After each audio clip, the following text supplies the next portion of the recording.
खत्म थियो कहानी मेरी जुबानी। त्यसपछि भगवान जन्मिनु भयो। यस, ही एराइभ्स अगेन। पेनाल्टी हान्दाखेरि यसो मान्छे हो म भनेर देखाउने, मेरो पनि फल्ट छ, म ह्युमन फल्टको मान्छे हो भनेर देखाउने, तर फेरि आफ्नो भगवत्ता, godliness arrives again. He is the god. पेलेलाई भनिन्छ नि भगवान फुटबलको। अब it's time to change. Penalty miss गरेको थियो आज दिनै थिएन अर्जेन्टिनाको, कुनै पनि दिन थिएन। काउन्टर अट्याकमा गोल खाइरह, 2टा मजाले गोल खाइरह, सेभ यति खतरनाक गरिरह इजिप्टको गोलकिपरले, but they were not gonna give up. थिएन अरू टिम जस्तो लो इन्टेन्सिटी अर्जेन्टिनाको, लो लिडरसिप थिएन, लो प्यासन थिएन। They fought for Messi fought for them. के अचिभ गर्न छ मेसीलाई? वर्ल्ड कप जितिसकेको छ, but the player should be like Lionel Messi. सधैँ आँखा हेर्नुहोस् त कालो भइसकेको छ मेसीलाई हेर्दा हेर्दा। 14देखि हेर्न थालेको। He has finished everything. पुरै अचिभ गरिसक्यो। MLS मा गएर रमाइलो गरिरहेको थियो, तर वर्ल्ड कपमा आएपछि यस्तो। मेसी अर्जेन्टिनाको त कमब्याक पछि रोयो। किन रोयो? किन रुन पर्थ्यो त्यो म्याच पछि? Was it a need? सबै जितिसकेको रोएर के नाटक गरेको जस्तो लाग्छ नि, होइन? बट प्लेयर भनेको अर्जेन्टिनाको लियोनल मेसी जस्तो हुनुपर्छ भनेर देखाइदियो। यु अचिभ समथिङ 2022मा अचिभ गरेको 4 वर्ष पहिला भइसकेको थियो। Now here you are here to win, you are here to fight. लाइफमा फाइट गर्नुपर्छ, त्यो भन्ने देखाउँछ लियोनल मेसीले। सक्सेस भनेको चलिराख्ने कुरा हो, एउटा कुरै पिक होइन के, चलिरहेको छ मोमेन्ट हो सक्सेस भनेको, प्रोसेस हो सक्सेस भनेको। सक्सेस भनेको यहाँ छ, कुनै एउटा अचिभ, एउटा डिस्टिङ्क्ट कुरा होइन, मेन्टल कुरा हो सक्सेस भनेको। कुनै एउटा अर्डरमा सबैभन्दा माथि सक्सेस छ भन्ने हुन्न। It is the continuous grit, continuous passion of a person. Human psychology कस्तो हुनुपर्छ, ह्युमन मेन्टालिटी कस्तो हुनुपर्छ, you will learn from Lionel Messi. एउटा असिस्ट, एउटा गोल आयो, must goal in the history of World Cup, must assist in the history of World Cup. He is Lionel Messi. You can't argue with him. He is the greatest of all time. He is the God. मेसीको कुरा छोडिदिएँ मैले। इजिप्टको कुरा गर। Egypt were sensational. यो comeback नभएको भए Egypt well deserve to win. यो इजिप्टले पनि जितेको भए I was not very sad. मैले लाइभ स्ट्रिममा पनि भनेको छु, नेमार फ्यान, रोनाल्डो फ्यान जति हामी दुःखी हुँदैन थियौँ। 2टा गोल आएपछि त्यति दुःख लागेको थिएन मलाई, पक्कै पनि लागेको थिएन। किनभने वर्ल्ड कप जितिसकेपछि छुट्टै हुँदो रहेछ कि, भ्यू नै छुट्टै हुँदो रहेछ, मेन्टालिटी छुट्टै हुँदो रहेछ। तर रोमेरोले जब गोल हान्यो नि, 2-1 जब भयो नि, त्यो पछि फेरि होपले मान्छेलाई मार्छ भन्छ नि, त्यो होप बिना हेर्नुपर्छ, इन्जोय गर्नलाई हेर्नुपर्छ कि वर्ल्ड कप। त्यो पछि त मुटु पोल्यो। अब आउँछ कि विनर। 10 मिनटमा 3 गोल, 90 मिनटमै कमब्याक कम्प्लिट गरिदिएको, त्यो ठुलो कुरो। बेल्जियमले सेनेगलसँग त्यो ग्रेटेस्ट कमब्याक भनेको थियौँ हामीले। नो, यो ग्रेटेस्ट कमब्याक वर्ल्ड कपको हिस्ट्रीमा यति छिटो। बेल्जियमले जापानलाई 2018मा गरेको थियो, सम्झेको छु मैले। तर यो इजिप्ट टिम अफ्रिकन टिमको एउटा मात्र कमजोरी छ, बिसाइड मोरोक्को, लास्टसम्म होल्डै गर्न सक्दैनन्। थोरै डिसपोइन्टेड छु म। Yes, I am Argentina fan, yes I am Messi fan, तर I am disappointed with them. किनभने होल्ड गर्नुपर्ने यो गेम त। They played so well. Argentina were nowhere the game. यो अर्जेन्टिनाको कुरा गरौँ, के हो त्यो डिफेन्स? यिनीहरूको they can not do anything. अट्याकिङमा टाक्ले फिगर राम्रो छैन त्यो स्पेस कहाँ हो मिडफिल्डमा? काउन्टरमा त भ्याइएछ, कति अगाडि आएको, कति हाइलाइन खेलेको अर्जेन्टिना, अट्याक गर्दा सबै अगाडि, पछाडि त गर्नै सकिन्न यार। यसै त पछाडि 2-3टा प्लेयर राख्नुपर्छ नि। यति धेरै अट्याक गर्दा सबै अगाडि गइदिन्छन् कि पछाडि प्लेयरै हुन्न।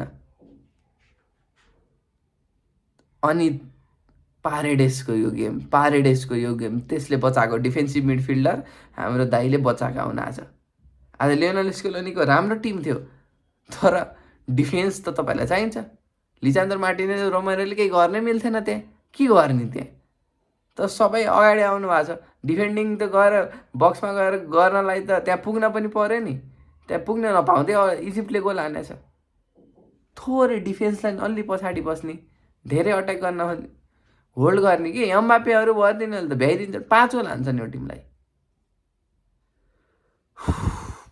के भन्नै सकिन्न कि यो वर्ल्ड कप हो, भ्याइसकेको थियो। म त आश मारिसकेको थिएँ, अनि मलाई त्यति दुःख पनि लागेको थिएन।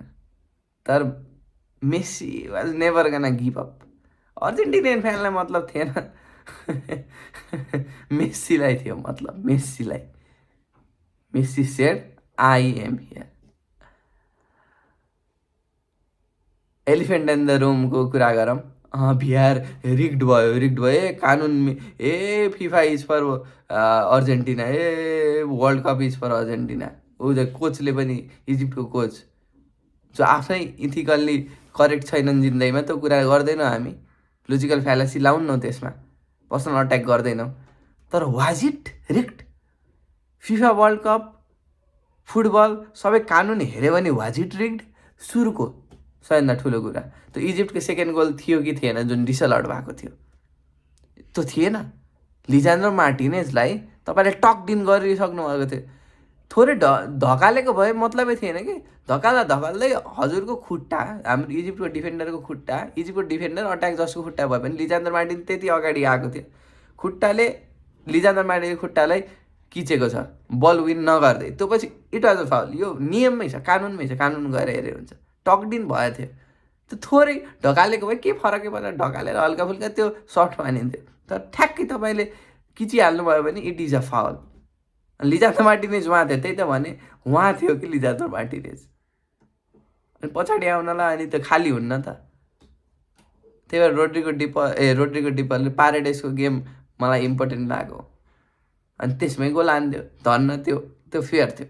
अर्को लास्टको गोल मोहम्मद साला लोट्यो पेनाल्टी बक्समा, यस लोट्यो। अनि उता गयो लौतारो मार्टिनेजले होल्ड गर्यो, मजाले राम्रो क्रस हान्यो। एन्जो फर्नान्डेजको खतरनाक गोल, ग्रेटेस्ट कमब्याक हो यो, नो डाउट होइन। त्यो पछि के भयो भन्दा अब सालालाई टकडिन गराएछ यस, तर त्योभन्दा पहिला बल विन गराएछ के, बल पछाडि गइसक्यो। त्यो पछि हल्का थोरै टकडिन भएको छ, त्यो लोटेको छ, त्यसले केही फरकै परेको छैन। दुइटै ढकाले गरेर नि त्यसरी भएको छ। पहिला बल विन गरेपछि भ्याइयो कि कहानी। त्यही भएर नो, यस भिएआरमा इन्कन्सिस्टेन्सी हुन्छ, रेफ्रीहरूमा इन्कन्सिस्टेन्सी हुन्छ, एउटै कानुन भए पनि त्यो त सब्जेक्टिभ कुरा हो। भिएआरमा पनि बस्ने रेफ्री हो, मान्छेहरू हो। People are subjective not objective. एउटै हुँदैन सधैँ। मान्छेको मेन्टल, एउटा रेफ्रीको मेन्टालिटी कस्तो हुन्छ त्यो थाहै हुन्न। कुनै म्याचमा कस्तो हुन्छ, कुनै म्याचमा हरेक रेफ्री चेन्ज भइरहेको छ। रेफ्रीको सब्जेक्टिभ कुरा हो। यस, धेरै फलहरूमा अर्जेन्टिनियन खेलाडीहरूले येल्लो कार्ड पाउन पर्ने हो। Yes, I also agree on that, they got lucky with that. तर साउथ अमेरिकन टिम भनेको यस्तो कुराको लागि जिनियस हो। पाराग्वेको गेम हेर्नुभएको थियो, यस्तो ट्याकल गर्छन् कि जसले फल होस् तर येल्लो कार्ड पनि नहोस्, फिजिकल होस्, उनीहरूलाई चोट लागोस् फ्रान्सका खेलाडीहरूलाई, तर नहोस्। त्यस्तो खेलेको थियो पाराग्वे। साउथ अमेरिकन टिमको यो खासियत हो, they got away with many falls. Yes, मतलब फल त थियो, तर येल्लो कार्ड रेड कार्ड त होइन, येल्लो कार्ड धेरै, येल्लो कार्डबाट गट अवे भएको थियो अर्जेन्टिना, नो डाउट। तर साउथ अमेरिकन टिमको खासियत हो त्यो पनि हेर्न पर्यो। अनि अर्जेन्टिनालाई रिग्ड भन्ने, मेसीलाई रिग्ड भन्ने, त्यहाँ गएर गऱ्यो होला नि। कन्ट्रोभर्सी के नेपालमा त अझै हुन त विश्वमा हुन्छ सधैँ। कुनै मान्छेलाई कुनै कुरा चित्त बुझेन भने त्यसलाई एउटा कन्ट्रोभर्सी दिने, एउटा थ्योरी निकाल्ने होइन, सुदन गुरुङलाई सिआइए एजेन्ट भने जस्तो क्या हाम्रो नेपालमा, त्यही हो। Not rigged. मैले कानुन पनि भनिसकेँ, कानुन अनुसार चल्ने हो नि त हामी, कानुन अनुसार चल्ने होइन, फिफाको कानुन, नेपालमा संविधान कानुन हेरेर आयो हुन्छ, रुल बुक हेरेर आयो हुन्छ। अर्को गेम मेस्सीले अर्जेन्टिनाले आफ्नो पागलपन देखाएपछि कसँग भेट हुन्छ? यो अर्जेन्टिनाको टिम राम्रो छैन, विनो ड्याड, अर्जेन्टिनाको राम्रो छैन टिम। लियोनेल स्केलोनीलाई म त धन्यवाद दिन्छु, मेकेलिस्टर एन्जो फर्नान्डेजले राखेको यो मान्छेले। ओहो, यो मान्छेको कम्पोजर, वा, राइट ब्याक चेन्ज गर्यो, लेफ्ट ब्याक चेन्ज गर्यो, तर राख्यो। राम्रो टिम निकालेको थियो, प्लेइङ 11 पनि राम्रो थियो, चेन्जेसहरू पनि राम्रो थियो, no doubt. Right back left back त चेन्ज गर्नै पर्छ, किनभने दुइटै विक छन्, सब्स्टिट्युसनबाट आएको पनि विक छन्, तर फ्रेस लेग्स त हुन्छ। यस, म आएको थिएँ कहाँ, यिनीहरू कोसँग भेट गर्छन् त? मेस्सी र अर्जेन्टिना। खतरनाक म्याच, बेस्ट गेम त अर्जेन्टिनाकै भयो, तर अब लास्ट पेनाल्टी सुटआउटसम्म गएपछि त त्यही नै अलि रमाइलो गेम भन्न पऱ्यो नि त। 0-0 एज एक्सपेक्टेड, मलाई त एक्सपेक्टेड थियो। सबैले स्विजरल्यान्डलाई हेपेको थिए यो म्याचभन्दा पहिला, nobody gave them chance. Neutral फ्यानले पनि चान्स दिएका थिएन, धेरैले चान्स पनि दिएको थिएन। त्यो स्टेडियममा पनि कोलम्बियन फ्यान 90% थिए कि, यति प्रेसर थियो स्विजरल्यान्डको लागि। तर स्विजरल्यान्ड कस्तो गेम खेलेर आइरहेको छ, स्विजरल्यान्डको गेम के छ, एउटा म्याच पनि हारेर आएको छैन, आफ्नो ग्रुपबाट टप गरेर गएको छ। कोलम्बिया पनि टप गरेको छ, तर स्विजरल्यान्डको डिफेन्स कति राम्रो छ। दे गट अवे लकी, धेरै मिस गर्यो कोलम्बियाले, तर त्यही नै थियो सबैभन्दा ठुलो डर, कोलम्बियाले मिस गर्छ भन्ने। किनभने हजुरले पहिला म्याच हेर्नुभयो भने they missed a lot of chances. Final थर्डमा राम्रो थिएन र त्यही नै भयो। लुइस डियाज पनि त्यति राम्रो वर्ल्ड कप गएन लुइस डियाजको। हामेस रोड्रिगेजको खतरनाक वर्ल्ड कप गएको, द्याट आई विल एक्सेप्ट। तर कोलम्बिया जे डर थियो त्यही भयो लास्टमा, they didn't deserve to win. अनि स्विजरल्यान्ड कम्पोजर राख्यो। आकान्जीले पेनाल्टी मिस गरेको थियो, जुन मेरो फेभरेट प्लेयर हो स्विजरल्यान्डको, तर धन्न खतम। कोबाल हो कि के हो, त्यसले हाम्रो स्विजरल्यान्ड गोलकिपरले खतरनाक गरे। Fantastic day of football. Messi, Neymar, Ronaldo एकै दिन जाने कुरा थियो, पक्कै पनि जाने कुरा थियो, तर दुईजना ह्युमन हुन् होला। नेमार म्याजिसियन होला, रोनाल्डो फाइटर होला, तर मेस्सी गड हो। बो डाउन टु द गड। म भगवान् मान्दिनँ, तर फुटबलको भगवान् त मेस्सी जो पछाडि ल्याएछ नि, God is not the truth but truth is the God. Truth भनेको मेस्सी हो, मेस्सी इज द ट्रुथ। नमस्कार, रोज फुटबल हेर्दै गर्नु होला। अब एक दिनको ग्याप छ है, धेरै पछि पहिलोचोटि एक दिनको ग्याप आयो राउन्ड अफ 16 भएर क्वार्टर फाइनलमा जाँदाखेरि। तर अर्जेन्टिना स्विजरल्यान्डलाई जित्न पनि गाह्रो छ, किनभने स्विजरल्यान्डको डिफेन्स एकदमै उ छ। तर इजिप्ट जति अट्याकिङ त नहोला, तर म त केही अन्डर एस्टिमेट जो गर्दैन, रिभ्यू गरेर कामै छैन। अन्डर एस्टिमेट गर्ने हुन्न, कुन दिन कुन टिम आउँछ पागलपन जस्तो। स्विजरल्यान्डलाई त अझै हाम्रो कोलम्बियासँग खेल्नभन्दा अर्जेन्टिनासँग राम्रो खेल्छ जस्तो लाग्छ, किनभने ठुल्ठुलो टिमसँग खेल्दाखेरि त्यो छुट्टै कन्फिडेन्स आउँछ कि सबैको। मैले गेम खेल्दा पनि आर्सेनल म्यान सिटीसँग गेम खेल्यो भने जित्छु, बलले फुलह्याम जुन प्रिमियर लिगमा खेल्यो भने फुटबल पेस खेल्दाखेरि त्योसँग हार्छु कि, किनभने त्यो कन्फिडेन्स चाहिँ आउन, जित्नलाई मोटिभ छ, ठुलो टिम चाहिँ यिनीहरूलाई हराउनुपर्छ भन्ने मोटिभ आउँछ कि। That is the mentality of a person, of a team त्यस्तो बेला। हस्, धन्यवाद। उसबाट हेर्दै गर्नुलाई धेरै लामो भिडियो भयो, 14 मिनटभन्दा बढी गइसक्यो। It was a great day of football. Yes, it was rigged, किनभने भगवान् खेलिरह, प्लेयरहरू बाँकी 21जना प्लेयरहरू नि, अनि भगवान् खेल्ने, यो त रिग्डै हो अर्जेन्टिनाको लागि। यस, इट वाज रिग्ड।